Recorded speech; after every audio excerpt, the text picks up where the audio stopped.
Welcome back to Double Down University. I'm back at you guys with the college basketball after dark Pac-12 action. We have UCLA versus Arizona State and Oregon State versus Stanford. So the two plays I have for you guys is Frankie Collins over 3.5 rebounds and Glenn Taylor over 10.5 points. So let's get into it. So UCLA, they are playing up against a Arizona State team that Arizona State, they basically are a really bad three-point shooting team, 33%. UCLA, they're a really good three-point defense, as they're 12th in the country, allowing 28%. And then if we, on the other hand, we have mid-range Arizona UCLA. They're not really good. They're average, but Arizona State guards mid-range and near proximity shots, so layups and mid-range really well, ranking in the top 25 in both categories.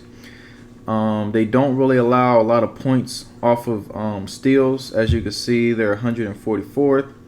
But in this matchup, I just think that he should be able to get a lot of rebounds just off of either long rebounds from UCLA shooting threes. As you can see, UCLA largely favors inside shots over long distance shots, but being as though Arizona State is a good mid-range and near proximity defense, they will kind of be forced into taking those late in the shot clock threes, which will kind of lead to long rebounds for Frankie Collins. So I really like his rebounds in this matchup. As it says here, like, they don't have a real big rebounding edge, UCLA, on the offensive end, so I think he can come in and get a couple rebounds off of that. And then as well, UCLA has a rebounding advantage on the defensive side. But as I said, I think he should be able to get 4 rebounds. And even if we go and take a look at his numbers, so with Frankie Collins, he has 4 rebounds in just about every game. He's only missed this in 5 games this year. So I really like this for him. He's come 0.5 off in 3 out of those 5 that he's missed. So he has potential to get that 5. And I know last year, we don't have too much of a sample size. He didn't play in the Pac-12 last year, so we don't have a head-to-head history to go off of for him. So it's mostly just this year's stats and everything. He plays a good chunk of minutes. He plays about anywhere from 27 to 37 minutes. As you can see, he averages about 28 minutes, but he averaged 4 rebounds, 5 assists, 10 points. I was looking at his points, but they kind of moved it to 9, so I think he has a lot of push potential on his points. Another way you could play him too, you can hedge his rebounds by just taking his PRA at 16.5. I think that's doable. I think he can get 10, 4, and 4, which will put him way over that 16.5. Even 9, 4, and 4, he should be able to go over. But as you can see, away from home, he is 5th. He has 5 rebounds, I should say. He averaged 5 rebounds away from home, so that's good. And then 4 assists and 12 points. He averages 10 points. So his points could be in play too as well. I just like him for his rebounds. It's the most consistent stat that he has. So, yeah, so rebounds for Frankie Collins. And the next matchup is Oregon State versus Stanford. So Oregon State, I kind of want to target just points with them based on the fact that Stanford is just horrible defensively. Like, they're 326th in the country in three-point percentage, defending the three-point line.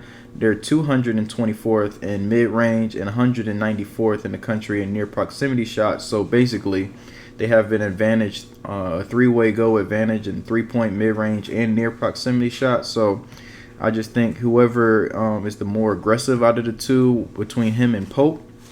I really like Glenn Taylor's points. I think he's more aggressive out of the two, but the only difference is Glenn Taylor, Pope is the better three-point shooter away from home. As you can see,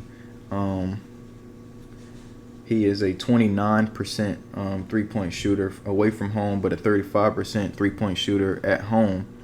So I think you could take that into account, but I just like this spot for him to be able to score. He takes an average amount of field goal attempts, but all he has to do is make 6 shots, 3 shots a half, so he should be able to do that.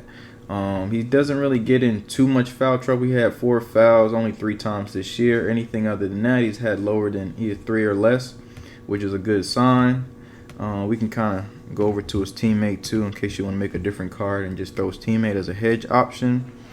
So he's averaging 12 points, 33 minutes. So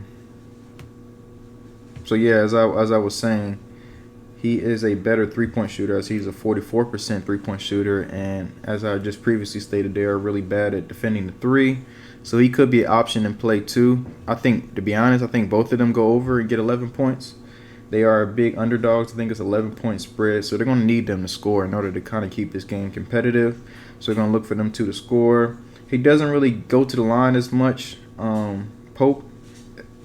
Let's go back to Taylor. So Taylor, and that's why too. He's like I say, he's more aggressive. He averages 6 free throw attempts at home and 3 free throw attempts, almost close to 4 away. So, and then in his last 5, he's averaging 3.8. So I really like Glenn Taylor tonight though. So those are my two. So Glenn Taylor, Frankie Collins. So Frankie Collins over 3.5 rebounds. Glenn Taylor over 10.5 points. Another ones that were kind of fringe plays, like I said, was the Pope, his points. So that could be another hedge spot. You might take Pope's points. And 2 more from the UCLA side that I seen that was kind of intriguing was Jalen Clark, his rebounds at 6.5. I think that's doable, as well as Tiger Campbell, his assists at 4. I think this is his range. 3 to 4. He's normally at like 4.5, 3.5. So 4 is good value for him. I think this is a really fair number for him at 4. So he can go over, or at least give you push potential with that if that's what you're into. You just want to push potential play. So yeah, so that's it for that. So the main 2 plays I have is just Frankie Collins and Glenn Taylor. The rest are just leans, the Pope and the Clark, more hedge spots in case, the other 2 don't hit. I know the video I released earlier, I was just watching the end of that game before I recorded it. So DeAndre Williams, he had 12 rebounds. We only needed him to get 8. He had 12 rebounds. And then Jet Howard, he was stuck on 13 points, but got in foul trouble early in the game. So he kind of was just passive toward the end of the game, and he had one of the last shots to end the game, and he shot a 3 to kind of go over his points, and he missed it. So we just barely missed that one by 0.5 of a point to get the push. So that stuff like that happens. All we could do was the research and just look into the games and be able to be on the right side of it. And sometimes things just don't go our way, but we live to see another day, and we go back at it the next day. But yeah, so like, comment, subscribe, and I'll see you guys next time. Appreciate you guys.